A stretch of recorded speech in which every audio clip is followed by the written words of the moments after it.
Well, we have an excellent topic today. Today, we're taking a look at an alien intelligence, an interdimensional entity that claims that the God of Christianity, the God of the Bible, is actually an evil, negative entity that is spreading religion, basically psychological warfare, to enslave the minds of humanity. Now, if that sounds kind of crazy, what if I told you that there's actually a secret version of Christianity that says the exact same thing? That's right. In early Christianity, there's a group of Christians known as the Gnostics who claimed that the creator God was actually an evil being enslaving souls and using their energy as a way to have slaves. Not only that, the creator of the first Bible, the first Christian canon, Marcion, also believed that the creator God was an evil being and that Christ was actually sent to try and save us from that evil being. So, very interesting information. You know, growing up in a strict Christian household, I know firsthand how evil the God of the Bible can be. You know, I studied the Bible and there's so much terrible, you just open it and read the thing and you'll see how much evil is in there. The God of the Bible drowns the entire world except for one family. He has the firstborn children, all the firstborn children of Egypt killed. He accepts a burnt virgin sacrifice. Clearly, this is not a good being.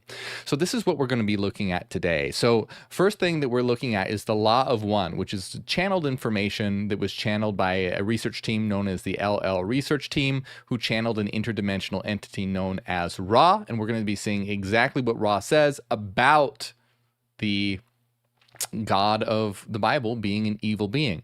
Now, as always, I want to remind you, we have to be skeptical of this information.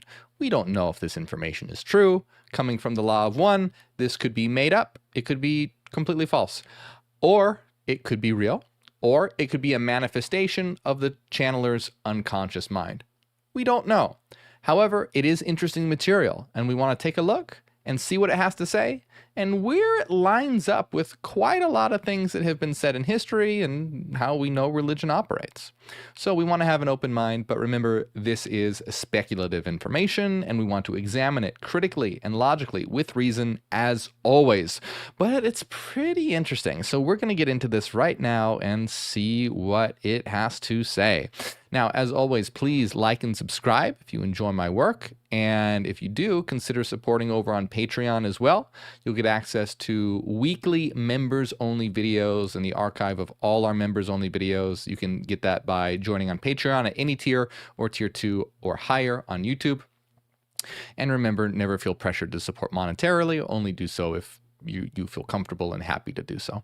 Also, be aware of scammers in the comments. There's people in the comments pretending to be me, saying to join my WhatsApp or join my Telegram. It's a scam. Don't fall for it. It's a bunch of bullshit. And also, there are people and groups out there who don't like what I'm doing and who don't like what we're doing and don't want this information to get out there. And they are spreading a lot of misinformation and disinformation about me and what we're doing. So keep that in mind. Don't fall for the bullshit. Always use your reason. All right. Let's begin, my friends. So we're looking at the Law of One first. Like I said, this is from a research team known as LL Research that channeled an entity known as Ra in the 1980s. And if you are unfamiliar with this, I have a video called Alien Intelligence Reveals That You Are God. Check that out. It's an intro to the Ra material, and I have an entire playlist as well. But let's take a look at this specifically and see what it has to say. We've been exploring the concept of negative entities lately. And so let's just bring this up right away. And this says, okay, so for those who might be new, how this works is there's a question and an answer. So to set the stage, in a room, there are 3 people. There is Carla Ruckert, who is the channeler and is receiving the transmission from Ra and speaking the words.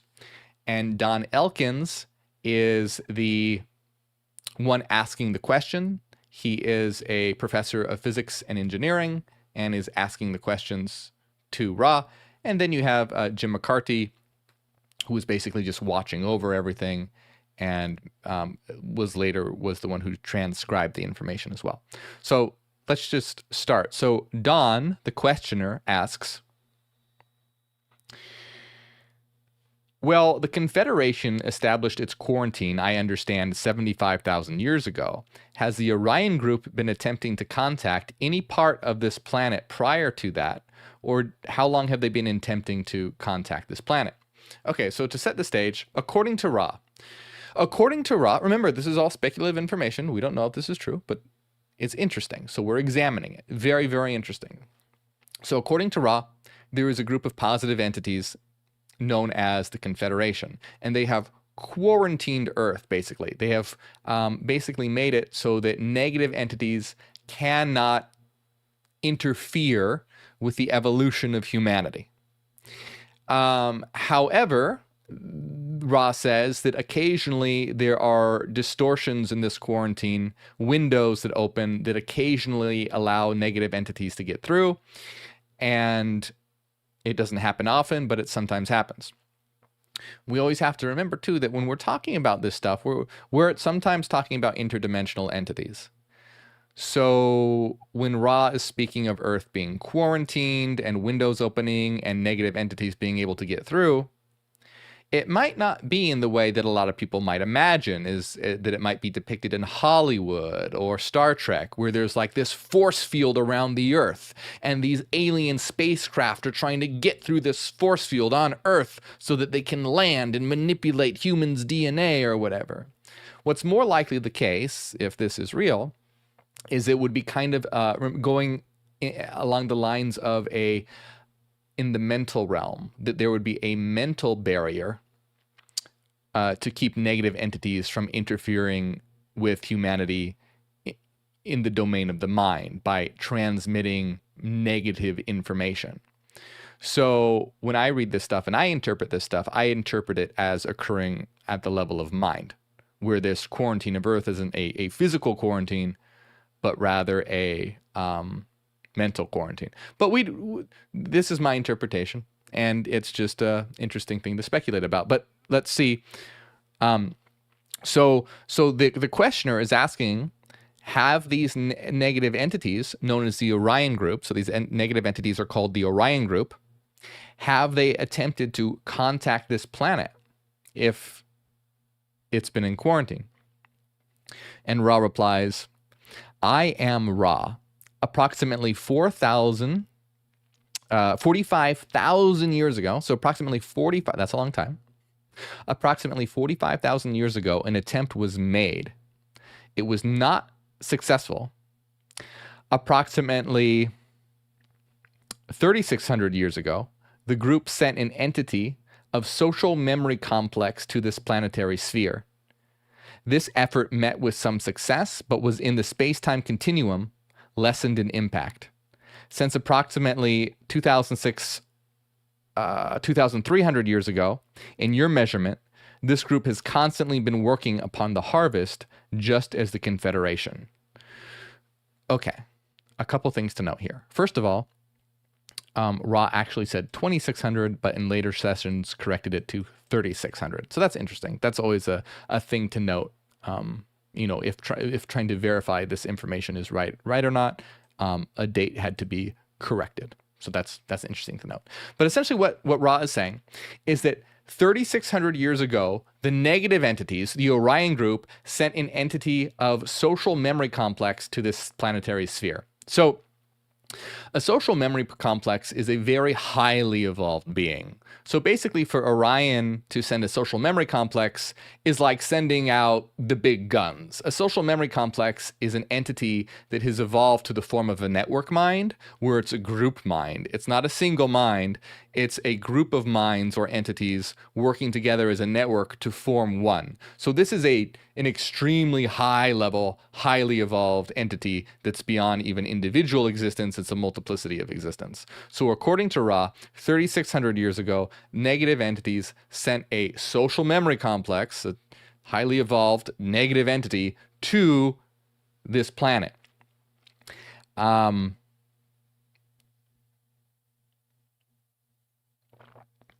And it says that this was pretty successful.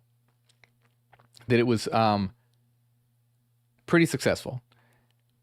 And it says this group has constantly been working upon the harvest, just as the Confederation. So harvest has to do with the state of mind of humanity and the evolution of their consciousness. So harvest is the time where humanity transitions from one level of consciousness to another.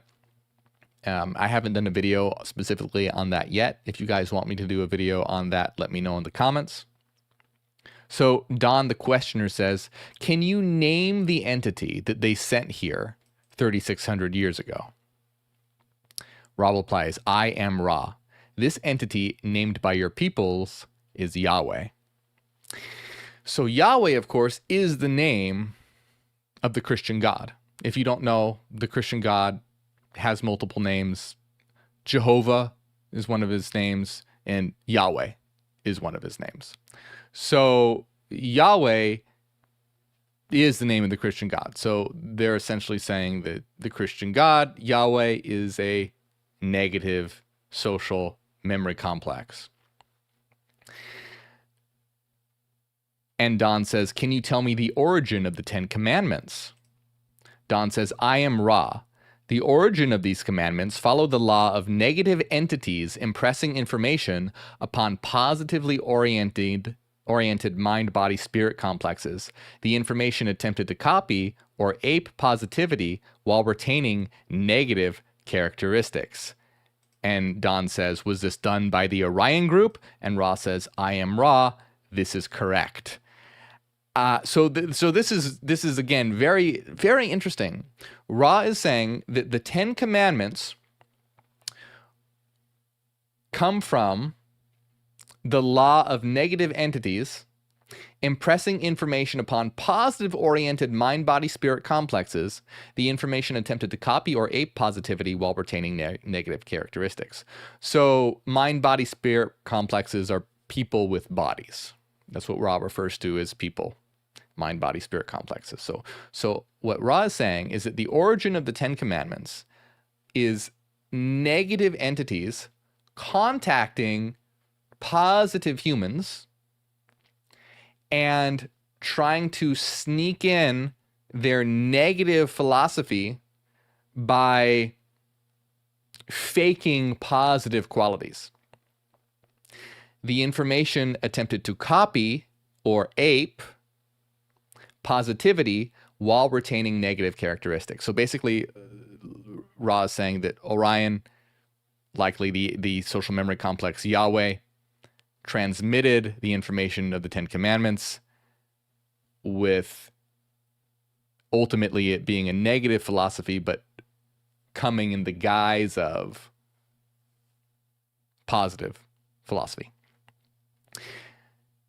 And Don says, what was their purpose in doing this? Ra says, I am Ra. The purpose of the Orion group, as mentioned before, is conquest and enslavement. This is done by finding and establishing an elite and causing others to serve the elite through various devices, such as the laws you mentioned and others given by this entity. Okay, so this is very important. Basically, what Ra is saying is that negative entities don't come and conquer through spaceships and laser guns, but by disseminating negative philosophies and establishing a negative hierarchy on the planet to sort of prepare minds for being on the wavelength of these negative entities. So in other words, these negative entities are intent on waging psychological warfare, not physical warfare. Why are they doing this? Well, because essentially what they want is they want humanity's integration into their empire. And they don't want to forcibly integrate humanity into their empire. They want humanity to be integrated into their empire by their own free will. But it's still enslavement in a certain way, because you can think of it kind of like brainwashing. If you brainwash someone, so this is kind of the deal, right? Let's say you're a tyrant and you want to go conquer some other people. Well, you can go conquer those people and put them in chains and make them your slaves, or if you through generations brainwash them, they'll be your followers willingly. And you have way more control over a brainwashed population than you do over a population that are in chains, because they're going to be constantly trying to escape. So you see, it's a mental enslavement, not a physical enslavement. And this mental enslavement is done through this psychological warfare by establishing religion and these commands. And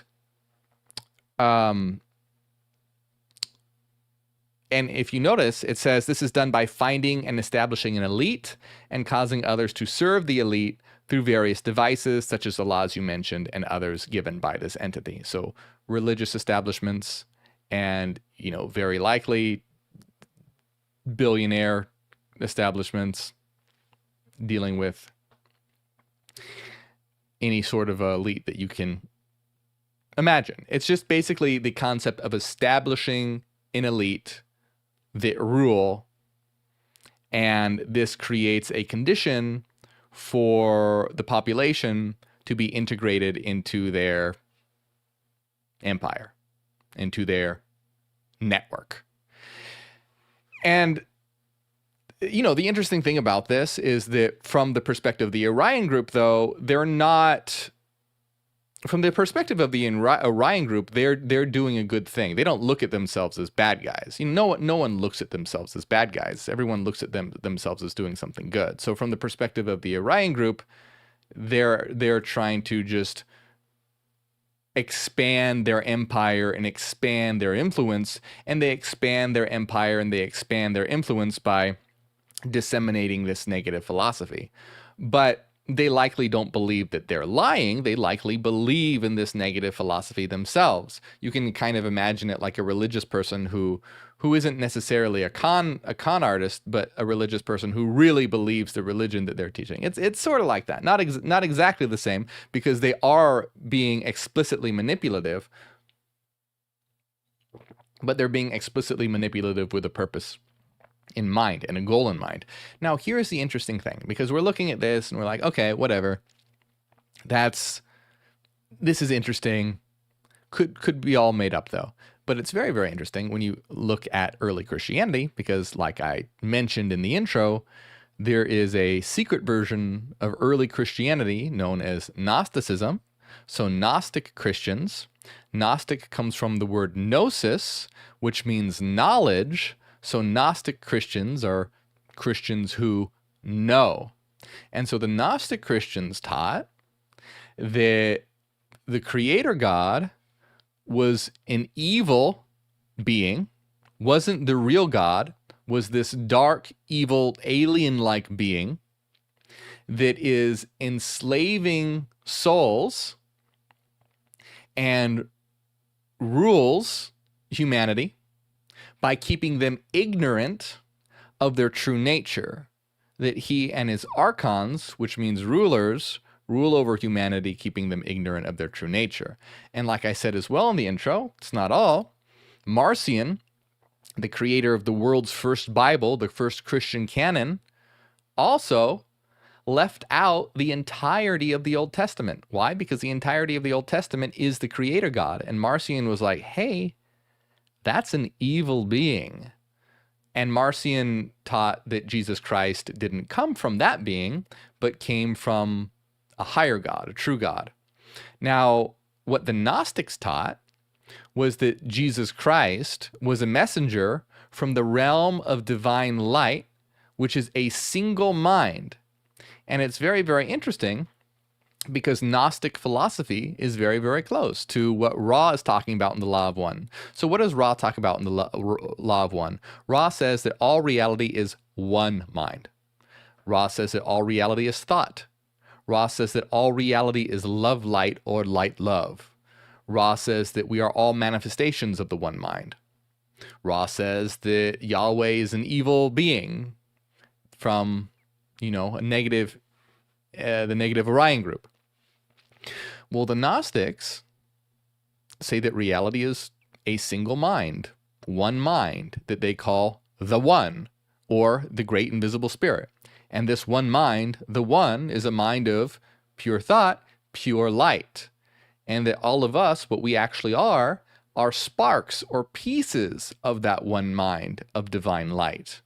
They teach the God of the Bible is actually an evil God who is trapping souls by keeping them ignorant of their true nature, keeping them ignorant of the fact that they are pieces of the divine mind. And they taught that Christ was a messenger from the realm of light to try and get humanity to realize this, not that Christ was any sort of savior to be worshipped, but rather Christ was a teacher trying to get humanity to wake up and achieve gnosis, that is knowledge of what they truly are. Now, I'm going to read a little bit. I just noticed that I had the completely wrong... Did I have the wrong... Wait, did I not? No, I didn't. I don't know if I did or not. Whatever. Anyway, so this is...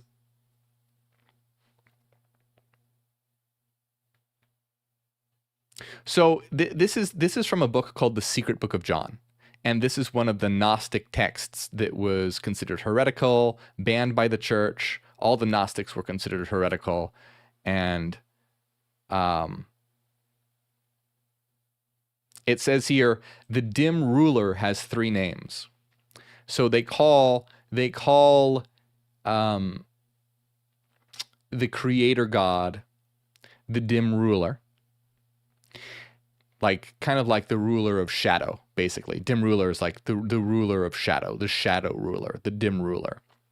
It says he has 3 names. Yaldabaoth is the first, Saklas is the second, and Samael is the third. So they mainly call this being Yaldabaoth.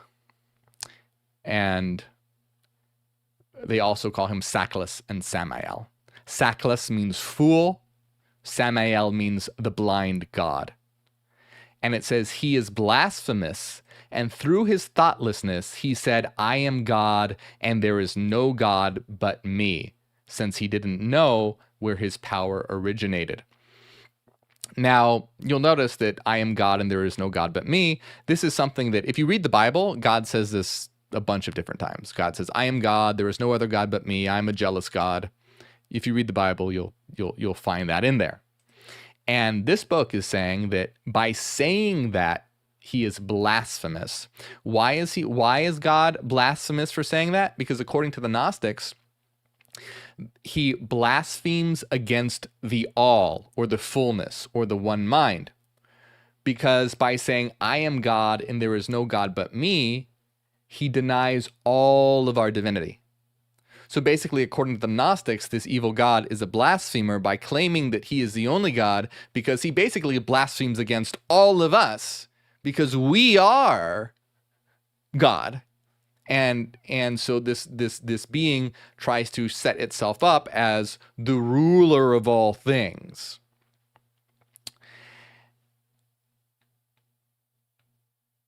And it says his rulers created 7 authorities, and it just talks about how the different archons are rulers of the different areas. And at another area here, it's interesting because it says, where was it here?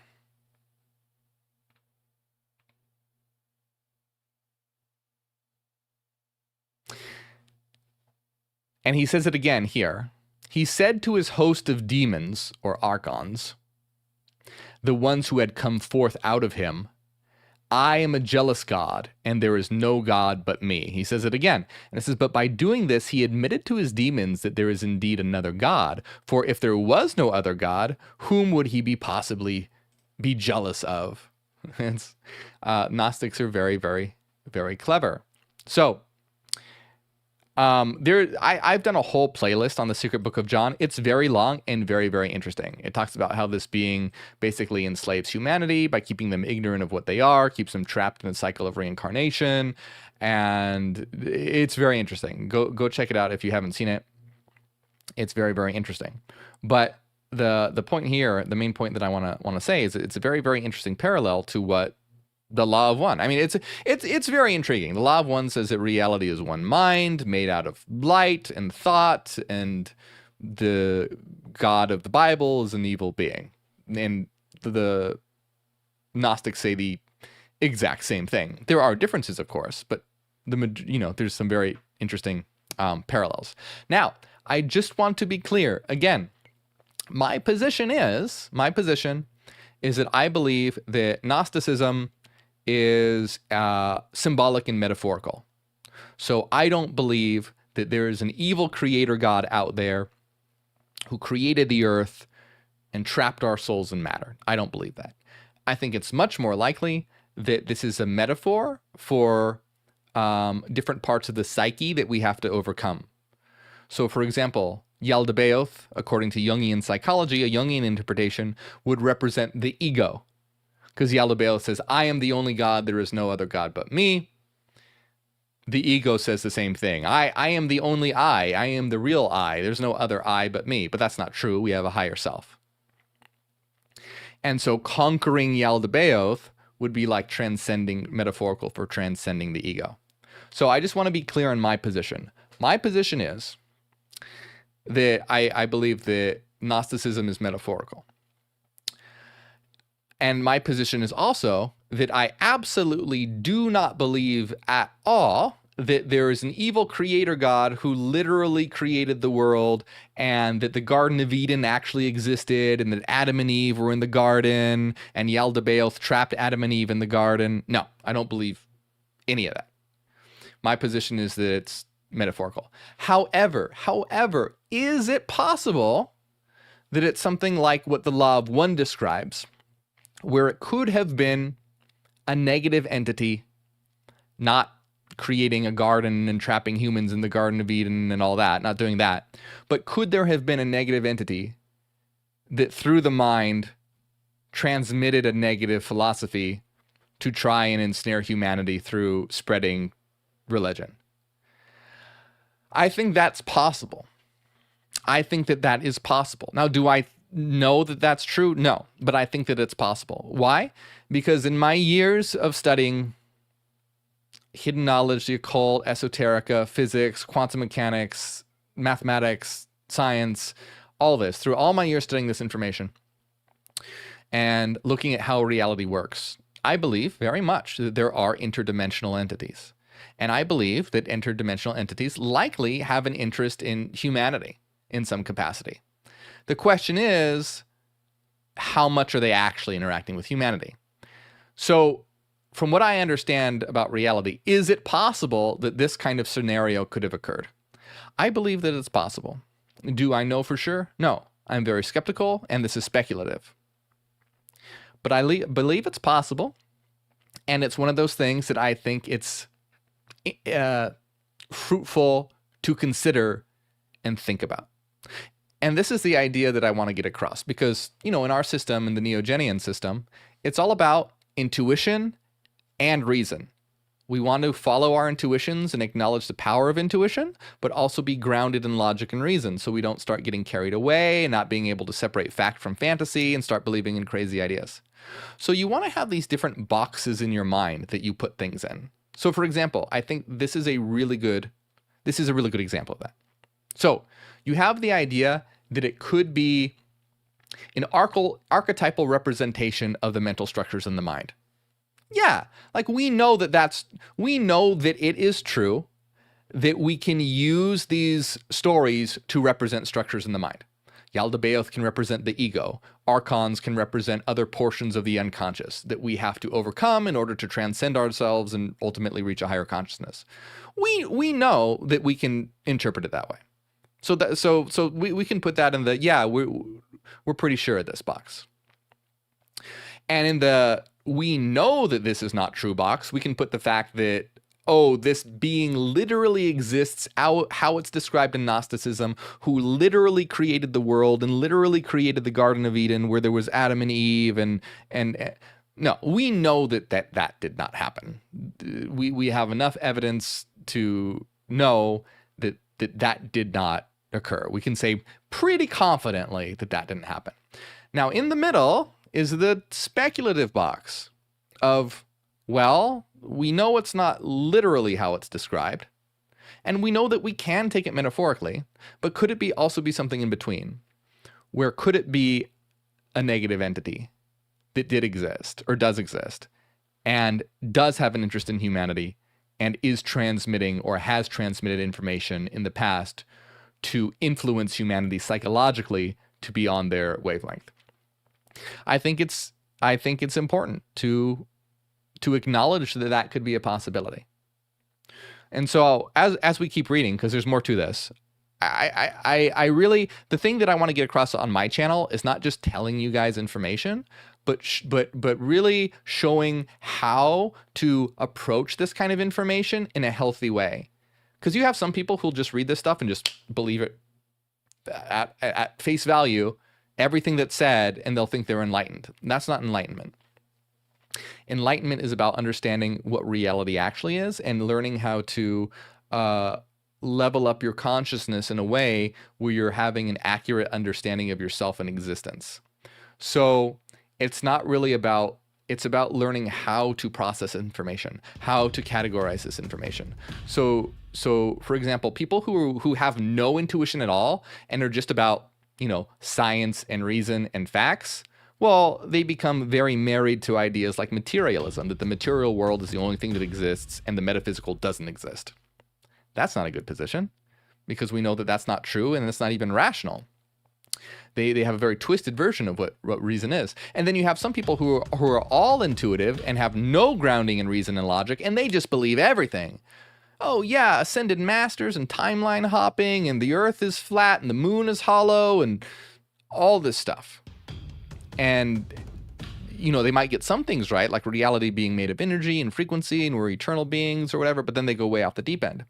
So you want, like in our system, in the Neo-Genian system, especially in our branch of meta-rationalism, we understand that metaphysics can be understood rationally, and we want to synthesize the two.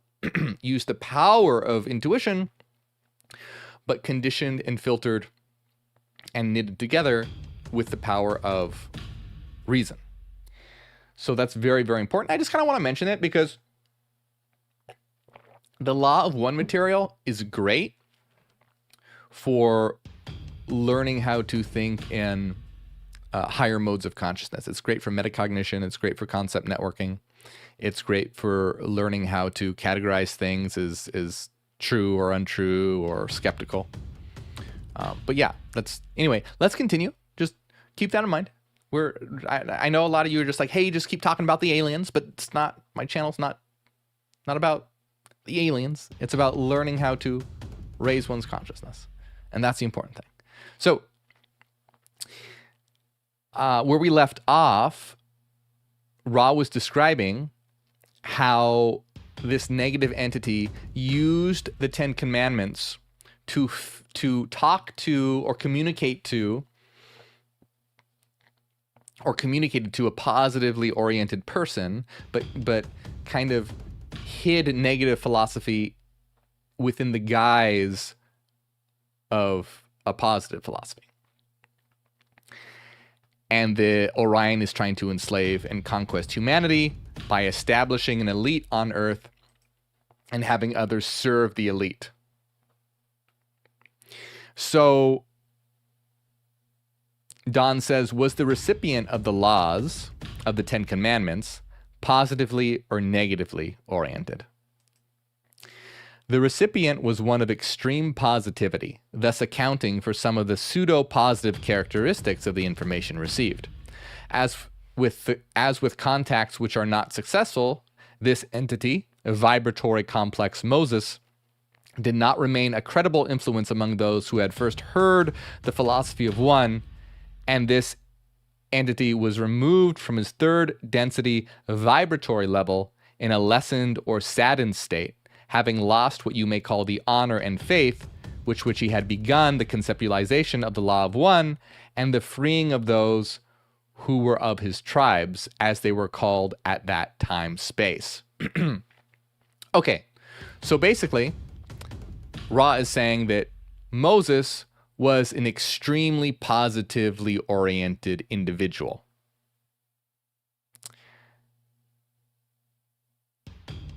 And so this is why some of the information that was received from this negative being came with positive or pseudo-positive elements.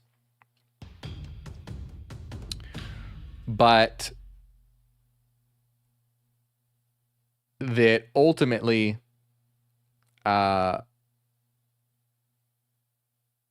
it says that he was moved from this third density vibratory level in a lessened or saddened state, having lost what you may call the honor and faith, which he had begun, the conceptualization of the law of one and the freeing of those who were his people. So basically, my interpretation of this, from what I think this is saying, is that when Moses died, his soul was in a lessened or depleted state because he realized that his intention to spread the law of one was corrupted. I think that is what it is getting, what's being said here. So Don says, if this entity was positively oriented, how was the Orion group able to contact him? Ra says, I am Ra. This was an intensive, shall we say, battleground between positively oriented forces of Confederation origin and negatively oriented sources. The one called Moses was open to impression and received the law of one in its most simple form. However, the information became negatively oriented due to his people's pressure to do specific physical things in the third density planes. This left the entity open for the type of information and philosophy of a self-service nature. So, very, very interesting here, basically saying that Moses was a positively oriented entity that was open to receiving impressions of the law of one in a simplified form, but there was basically a battleground of positively and negatively oriented forces. And this is one of the reasons why I think the law of one is very interesting, because it matches very, very well from everything that I've studied. It matches well with how these beings would behave. Not to say that we know that this is true or anything. I always want to be very, very clear about this. This is highly speculative information. We don't know how credible it is, but it's interesting. So they're talking about that basically Moses was a highly intuitive being. And from what Ra is saying, it sounds like Ra is saying that there was a battle between positive and negative entities, and not like a physical battle with flying saucers and spaceships, but rather taking place more in the domain of the mind, like a mental battleground, to transmit intuitions to Moses, whether those are positively oriented intuitions or negatively oriented intuitions.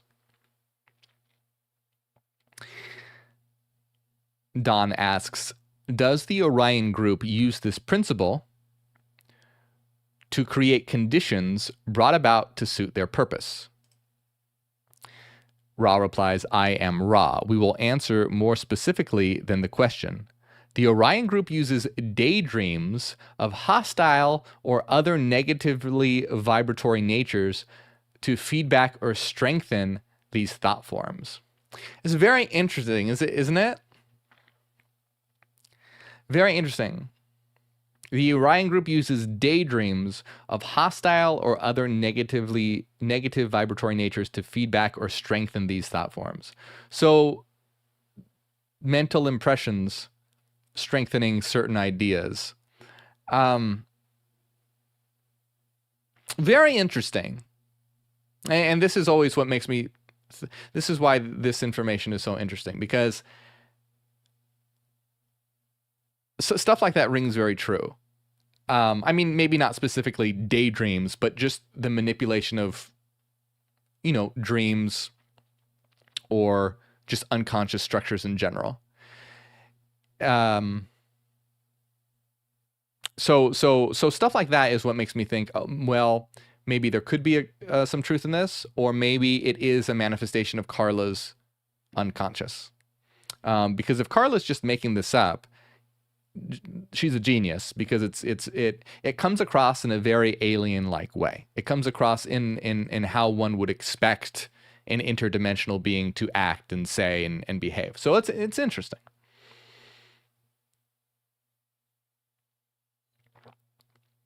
Don says, do they use any, shall I say, gratifications of the physical body to amplify such daydreams? Ra replies, I am Ra. They are able to do this only when there is a strong ability on the part of the receiving mind-body-spirit complex towards the perception of thought forms. This could be termed an unusual characteristic, but has indeed been a method used by Orion entities.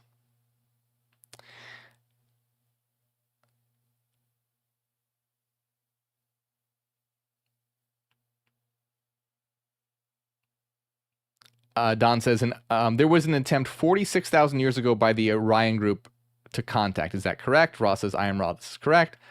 Okay. So Don says, I have a question about how the Orion group got in 3,600 years ago. How did they get through quarantine? Was that a random window effect? So Don wants to know, Ra has previously said that Earth is quarantined to not let negative entities in, and this is likely done in a mental plane, not in the physical plane. How did the negative entities get in? Was it a window effect of some kind? Ra says, I am Ra. At that time, this was not entirely so, as there was a proper calling for this information. When there is a mixed calling, the window effect is much more put into motion by the ways of the densities. The quarantine in this case was, shall we say, not patrolled so closely due to the lack of strong polarity, the windows thus needing to be very weak in order for penetration. As your harvest approaches, those forces of what you would call light work those forces of what you would call light work according to their call. The ones of Orion have the working only according to their call. This calling is actually not nearly as great. Thus, due to the way of the empowering of squares, there is much more resistance to penetration.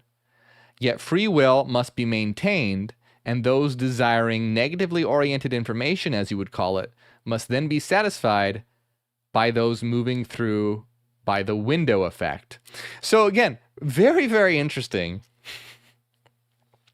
Essentially what Ra is saying is that back then, the quarantine or barrier wasn't as great due to the lack of strong polarity. But today, there is a very strong polarity, meaning there are a lot of negative and positive forces on Earth, like as human beings, a lot of negatively and positively oriented human beings.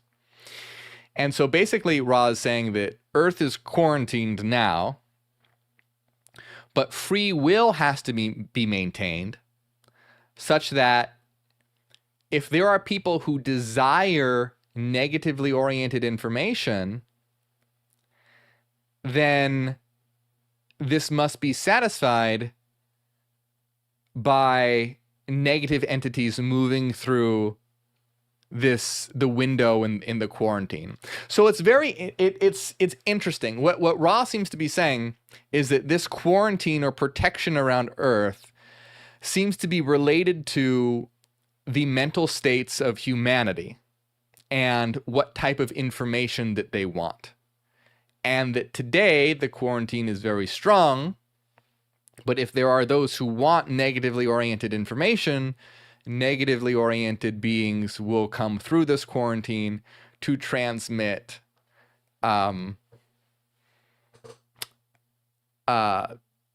information to them. And again, quite interesting, because, and I know I say this a lot, but here's the thing to be speculative about.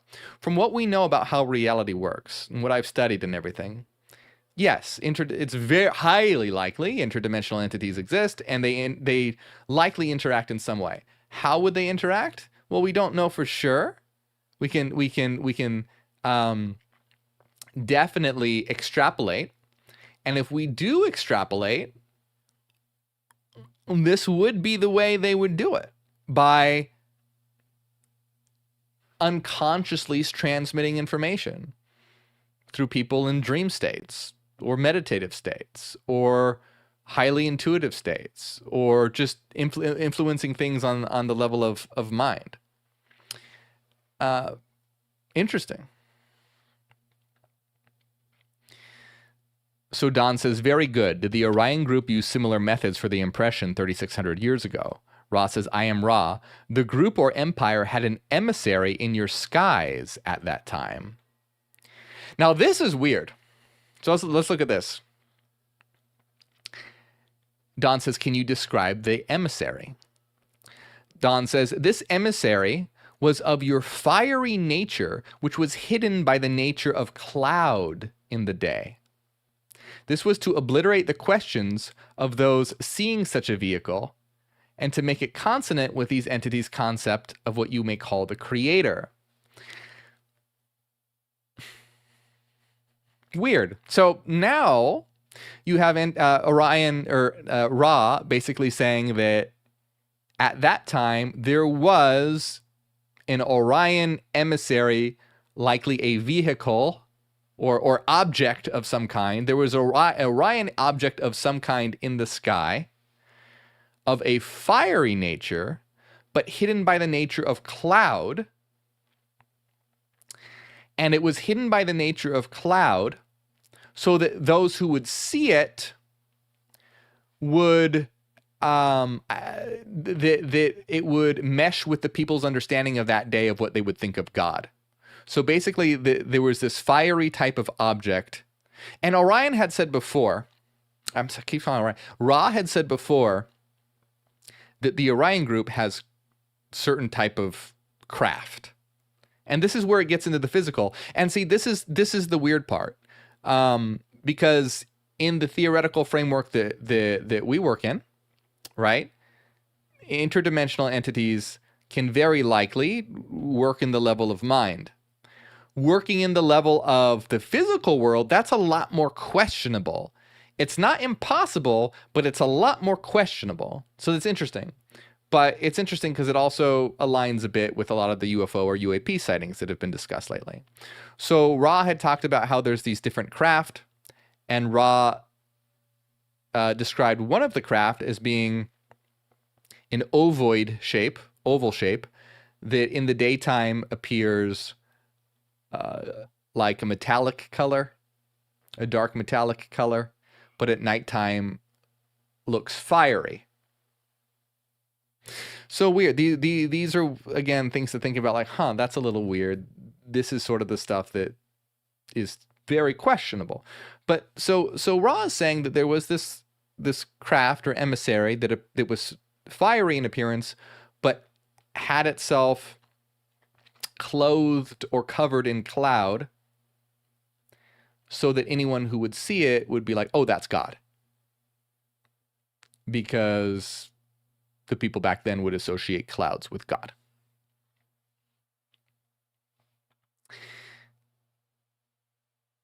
And Don says, and how was the impression or information passed on to the entities after they saw this fiery cloud? Ra says, I am Ra, by thought transfer and by causing of fiery phenomena and other events to appear as being miraculous through the use of thought forms. Interesting. So they passed on information by the mind and also by causing miracle type of events to occur, fiery type of miraculous fiery type of events to occur through the use of thought forms to appear as miracles to the people. And by the way, at the end of this, at the end of all these, I always do a poll. And I ask you guys, do you think it's real? Do you think it's made up? Or do you think it's a manifestation of Carla's unconscious? I do this at the end of all the Law of One streams. And I'm always curious to see what the results are. So I'm curious. Because I think we have kind of a mixed bag today of things that sound interesting and plausible and things that sound perhaps suspect and a little suspicious, or we don't know. So let's continue. So Don says, then were there any prophets that we have now recorded that sprung up from this era or soon after? Ra says, I am Ra. Those of the empire were not successful in maintaining their presence for long after the approximate 3000 date in your history, and were, perforce, left with the decision to physically leave the skies. See, I'm always suspect when they start talking about physical interaction, but physical interaction is not impossible. It remains a possibility. It would just be very difficult, but not out of bounds. Interesting. Anyway, the so-called prophets were often giving mixed information, but the worst that the Orion group could do was to cause these prophets to speak of doom, as prophecy in those days was the occupation of those who love their fellow beings and wish only to be of service to them and the Creator. Okay, now see, it's such a mixed bag, because now this rings true. What Orion did, they say, was have prophets speak about doom and prophesy doom. And this lines up very, very well with the Christian narrative of Revelation. Now, this is a different date, though. Are they saying this was 3,000 years ago? Or Ra is very weird with the information. So I don't know if... No, they're saying that 3,000 years ago was when they physically left the skies. I'm sorry, that's when they physically left the skies, not necessarily when they were giving mixed information to prophets. So anyway, yeah.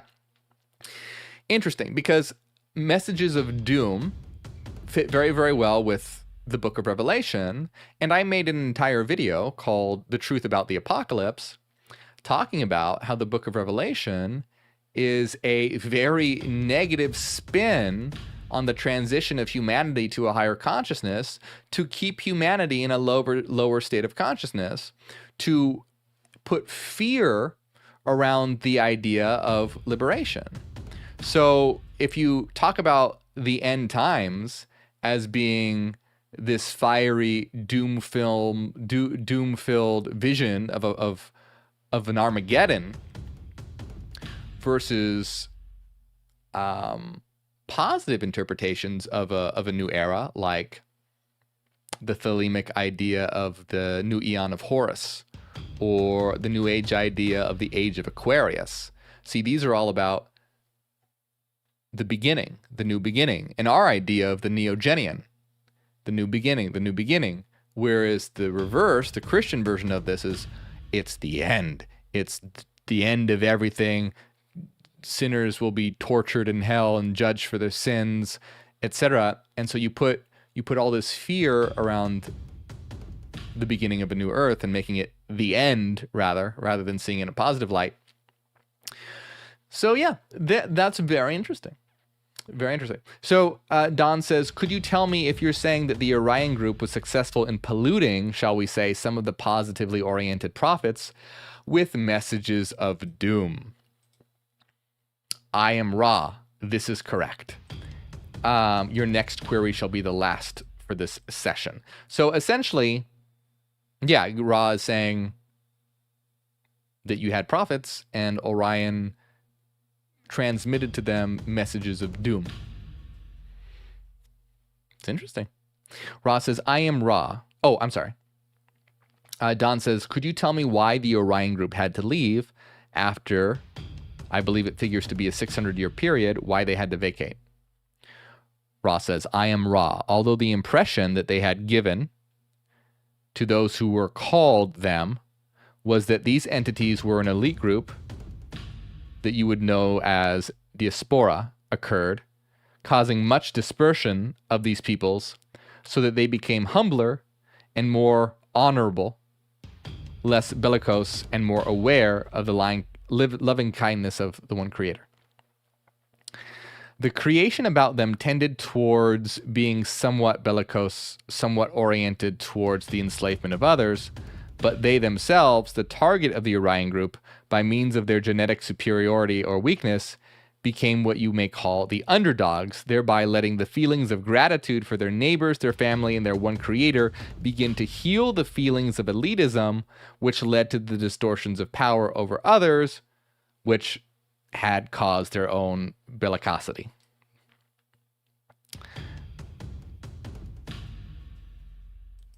And Don says, oh, this is interesting. Is it necessary in each case for the entity who is contact in one of these landings to be calling the Orion group? Is it necessary in each case for the entity who is contacted in one of these landings to be calling the Orion group? Or do some of these entities come in contact with the Orion group even though they are not calling that group? Okay, so I believe what Don is asking is, for people who are contacted by the Orion group, do they have to be calling the Orion group to be contacted by Orion, or can they come into contact with the Orion group even if they aren't calling that group? Which I think Ra has answered this before, but here's the reply, and the reply is quite interesting. So Ra says, I am Ra. You must plumb the depths of your fourth density negative understanding. This is difficult for you. Once you have reached third density space-time continuum through your so-called windows, these crusaders may plunder as they will. The result's completely a function of the polarity of the, shall we say, witness/subject of victim. This is due to the sincere belief of fourth density negative that to love self is to love all. Each other self, which is thus either taught or enslaved, thus has a teacher which teaches love of self. Exposed to this teaching, it is intended that there be brought to fruition a harvest of fourth density negative or self-serving mind, body, spirit complexes. Okay, so this is the interesting thing. Essentially, in a nutshell, what Ra is saying is that these fourth density negative entities, and fourth density is a level of consciousness, these fourth density negative entities sincerely believe that to love the self is to love the all. So essentially saying that the bad guys don't think that they're the bad guys. They believe that through servicing the self, that the all will be serviced, that it will lead to the cohesion of existence. And it's interesting because Ra takes the opposite approach, where Ra says, for them, for positive oriented entities, they look at serving others as ultimately being service to self. So you can see that it's like two sides of a coin here. You have the Orion group that thinks, oh, by serving the self, we will ultimately serve the all.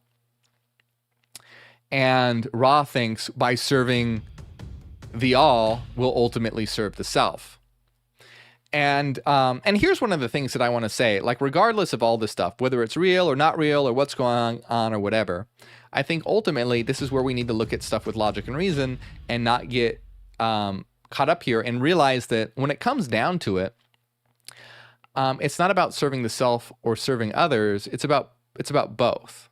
Like, you want to be very well integrated, where it's about helping others learn and grow and helping yourself learn and grow as well. You want to have power, but not power over others, power over yourself.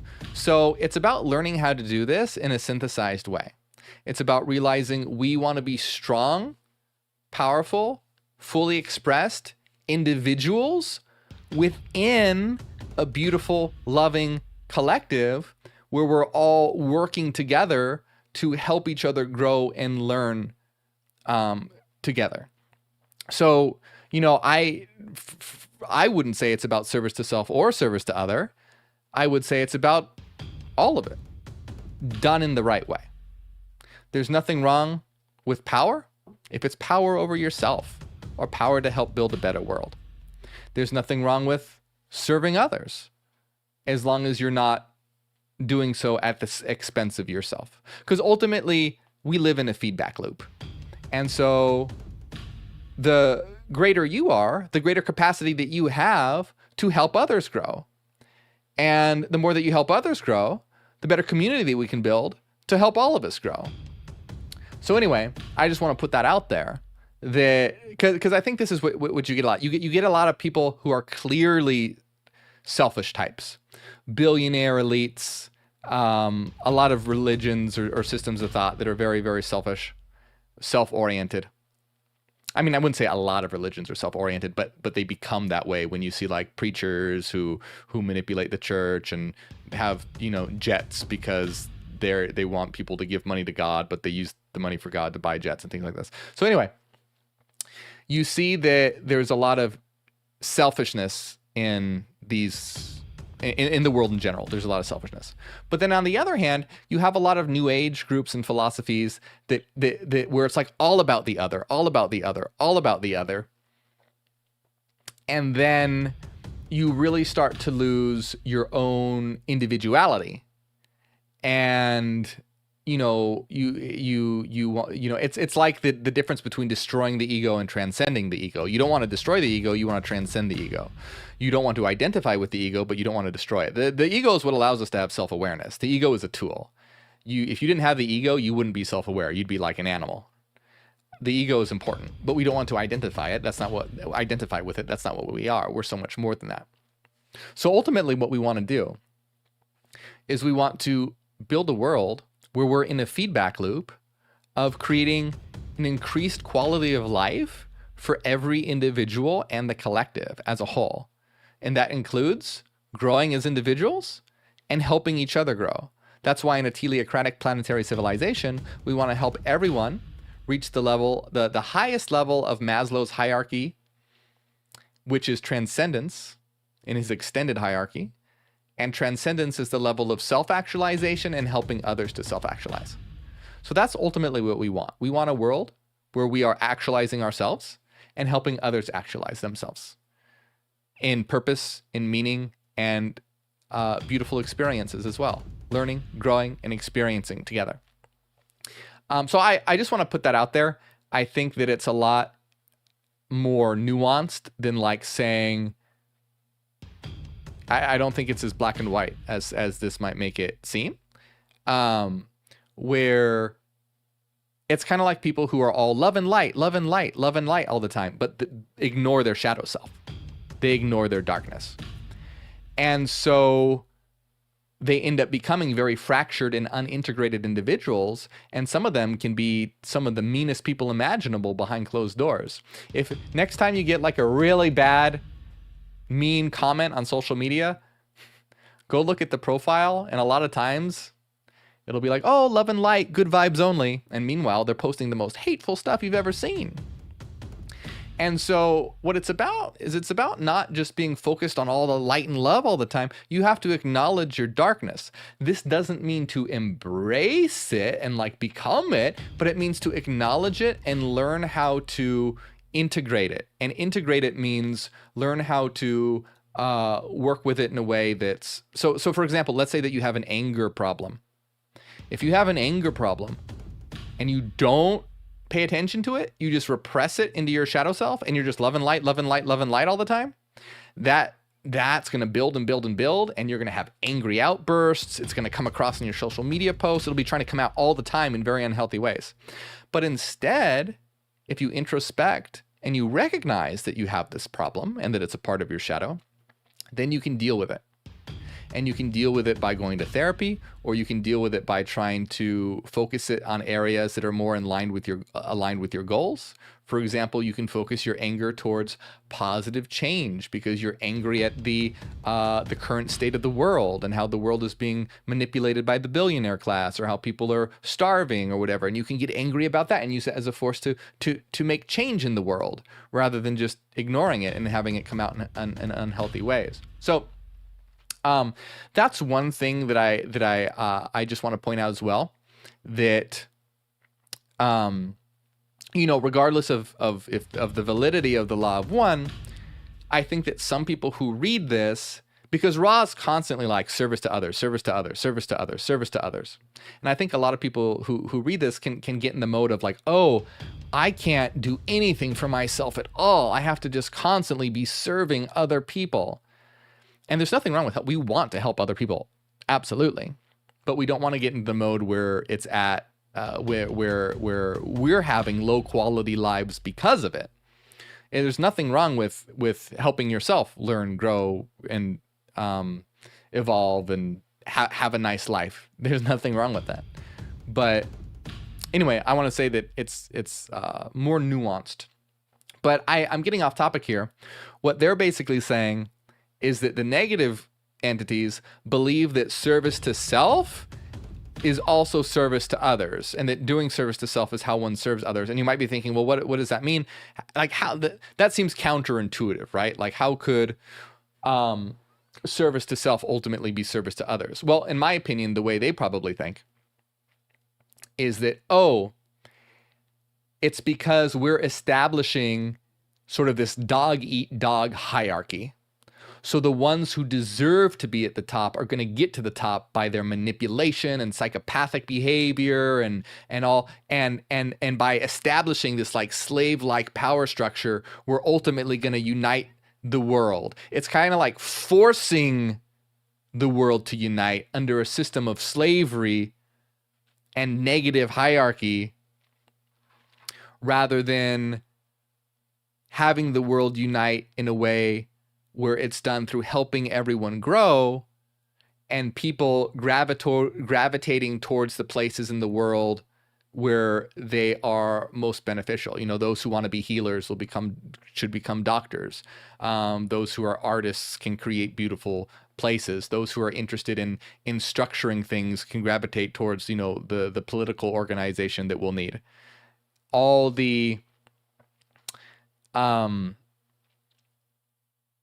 so do you see the difference between like this healthy growth and creating a world where it's about increasing the quality of life, rather than this negative dominating hierarchy of I am the master over you, like this master and servant sort of thing, rather than a community of teachers and learners where everyone is helping, everyone is a teacher of someone and everyone is a learner of someone, and we're all teaching and learning together.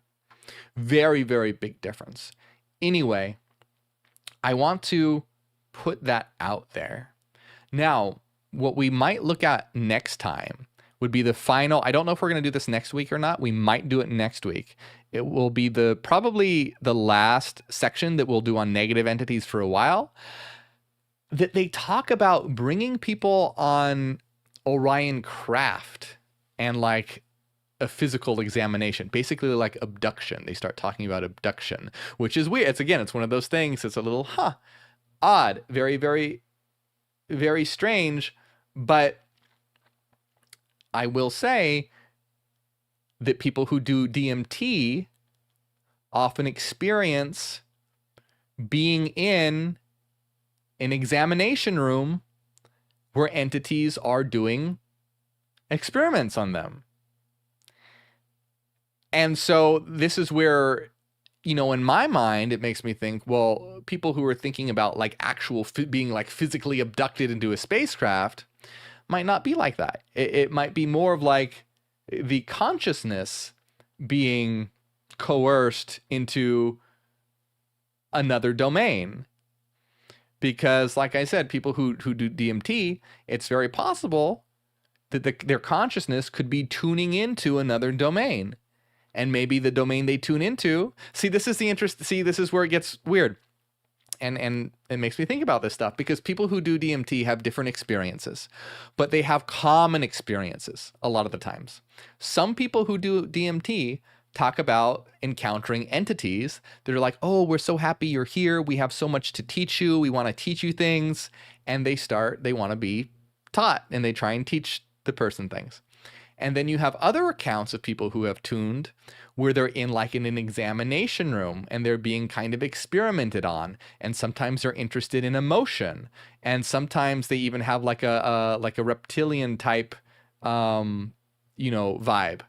And It's interesting. These are common experiences that happen, and it makes one go, is it possible that this is relaxing the filter of the brain and allowing one to tune into different domains? And are you perhaps tuning into a domain of one kind of entity or another kind of entity? These are open questions, and I think these are questions that we need to be open to while being skeptical, while being critical and grounded in reason as well. Right? We don't want to go off the crazy train, but we want to say, there's some interesting evidence here, and it fits in with how we know reality works. It's possible within the framework of how we know reality works.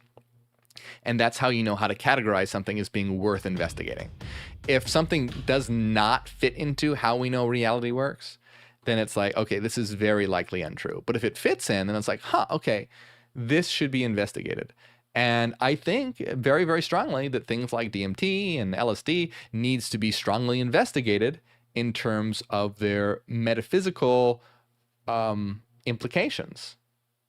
And I know that, I'm not alone in that. I know that Peter Schustedt H., a fantastic psychedelic philosopher, also thinks psychedelics need to be investigated for their metaphysical implications. Remember, every time I mention psychedelics, don't do anything dangerous, don't do anything illegal. You don't need to do any of these things. Never feel pressured.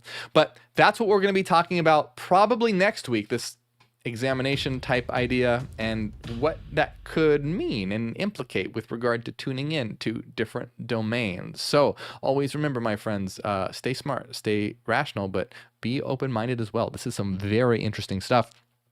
Check out my playlist on all of the Law of One material. And if you enjoy my work, consider supporting on Patreon. It helps out a lot. You'll get access to all of our members-only videos and a new members-only video every single week.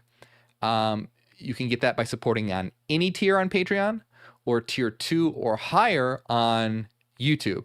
Also, remember, never feel obligated to support monetarily, never feel pressure to. I never want anyone to feel pressure to. Only do so if you feel happy to do it and comfortable to do it and you can afford it. There are plenty of free ways you can support, like liking and subscribing on my channel. That being said, I want to give a shout out to everyone who does support, especially Renaissance Fairy, Cassidy, Angela, DB, Enki, Nusalina, Merlin, Paul Rogers III, and everyone else. And I know that there are a few names that I need to change here, adjustments that I need to make, and names that I need to add. I haven't done that yet. My apologies. I will do so very soon, but thank you all nonetheless.